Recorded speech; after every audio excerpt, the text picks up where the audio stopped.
সময়টা প্রায় নভেম্বর মাসের শেষের দিকে। হালকা হালকা শীত পড়েছে। অনেকক্ষণ হয়ে গেছে মাঠে গরুটা রেখে এসেছিলাম। আজ আমার কাজ থেকে বাড়ি ফিরতে একটু দেরি হয়ে গেছে। এদিকে আবার রাতও অনেক হয়েছে, তার উপরে জঙ্গল দিয়ে হেঁটে চলেছি। এই জঙ্গলটা পেরিয়ে গিয়েই একটু সামনে মাঠটা। আমি এক মনে হেঁটে চলেছি। হঠাৎ করে বৃষ্টি শুরু হলো। যা বাবা, এখনই বৃষ্টিটা আসতে হলো।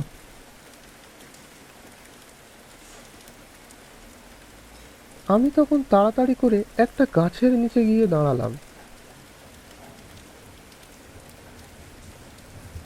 বৃষ্টিটা থামলে না হয় এখান থেকে চলে যাব।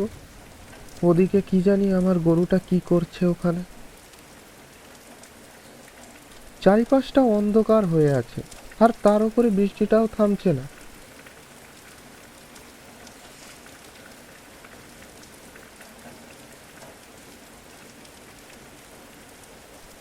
অনেকক্ষণ অপেক্ষা করার পর বুঝলাম বৃষ্টিটা হয়তো এখন আর থামবে না। আর অপেক্ষা করে লাভ নেই, আমাকে আমার গরুটার কাছে যেতে হবে। তারপর বৃষ্টিতে ভিজতে ভিজতে যেতে লাগলাম।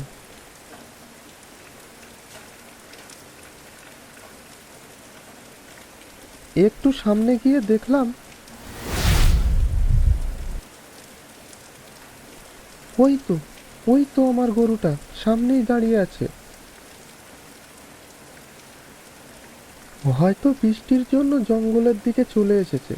তারপর একটু কাছে যেতে না যেতেই হুম,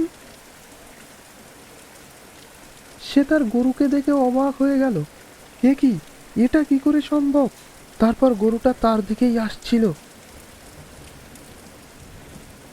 সে তখন কি করবে কিছু বুঝতে পারছিল না।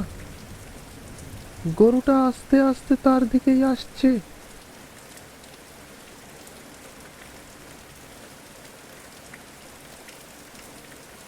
কাকা, আমি এসে গেছি।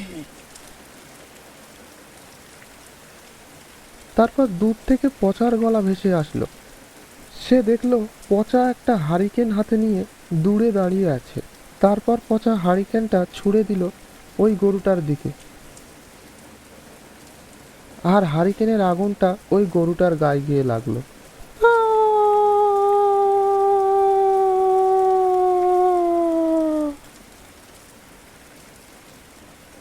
আর ওই ভুতুড়ে গরুটা তখন মারা যায়। তো আজকের মতো গল্পটা এখানেই শেষ করছি। দেখা হচ্ছে পরের ভিডিওতে। চলো।